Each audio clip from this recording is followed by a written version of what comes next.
See Princess Diana like never before in an all-new exhibit touring internationally. We're stepping inside Tyson's Corner in Virginia for a one-on-one tour with the exhibit's curator, Clifton Skeletor. The reactions have been unbelievable. I watch people go through the exhibit, right? You put the headphones on, you listen to it, you're brought into a story, and I've watched people laugh.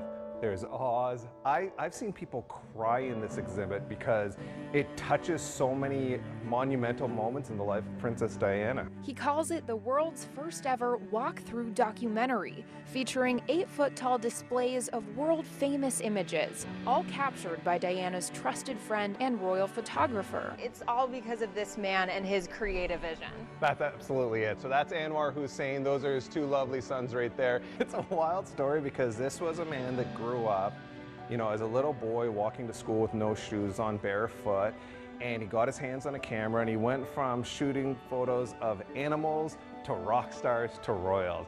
And for over 50 years he's been with the royal family. Anwar and Princess Diana, they spent so much time traveling together, so she shared stories that nobody else knows about. And we share a lot of them in this exhibit. Pop on the headphones as Anwar and his sons guide you through a stunning audiovisual journey to see the princess who changed the world. This exhibition is a dedication to me and my son's journey with Princess Diana and her family. In so many ways, he grew up with Diana. Oh, yeah. You have photos ranging from this first photo when she's 18 years old. Yeah, this was when there were rumors that she was dating Charles, and she hadn't had any experience with the press surrounding her yet. So this is it. Her whole future is in front of her at this point. This is the one that really warms my heart the most. I love it. Look at her. They're on the Maid of the Mist in Niagara Falls. On the Sea-Doo down here, right? Just like cruising around. I love this. This is the mom race. She took this race so seriously. She just ran. You could tell she ran with everything in her. She did not want to lose that day. So I love it because I also think she was an icon. Even though she wasn't a single mother, she represented single mothers in this way of this woman that was very independent, raising her two boys and putting in all of that time. I think she represented so many different groups. They were able to project themselves onto her. And that's why people relate. You can see yourself in her in all of these very human moments in the middle of this institution that is in so many ways unrelatable. Absolutely. I think that especially when it comes to the royals, this is a thing that's been in place for so long.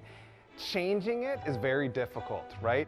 When Princess Diana was in the spotlight, that was before Instagram, that was before TikTok, it was before social media. The original influencer. Exactly, and so these images, it's not something that she can curate to the point of posting all the time. So a moment like this, the revenge dress, this goes everywhere in the paparazzi. I like how you phrase that though, because there was a sense with her, it was almost like she was posting a photo because she did know how to work with the press. She knew how to work with photographers. And this is a great example. I mean, it had just come out that Charles was having an affair. He admitted it, right? And immediately she came out wearing what is now known as the revenge dress, this beautiful black dress. And I mean, this blew up the media. Everybody was talking. It went viral, right? As they would call it, as we call it now. She was a fashion icon, and the exhibit shows 3D replicas of some unforgettable accessories. But the selected photographs show so much more than her impeccable style. They capture her empathy, spirit, and heart. Diana's influence was on a global scale, and in the AIDS crisis, she did something that rocked the boat. Absolutely. There's so many great moments with her and the things she did to give back. And there's a reason why she's called the People's Princess, because she actually cared about the people. And in the 80s, during the AIDS crisis, the hysteria around it was at a level at which we could relate to right now in the current times that we're living in. It was unbelievable. People did not want to touch people with AIDS or HIV. She shook this patient's hand in the public, right? This went out to the entire world and made a statement. And people spoke afterwards about how all of a sudden their family members would be able to hug them, be able to shake their hands, be able to touch them, be able to connect with them.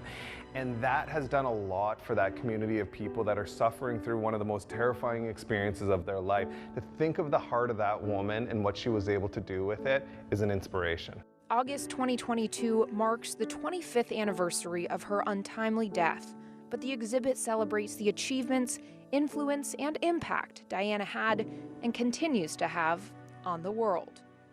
For WUSA 9, I'm Michelle Logan.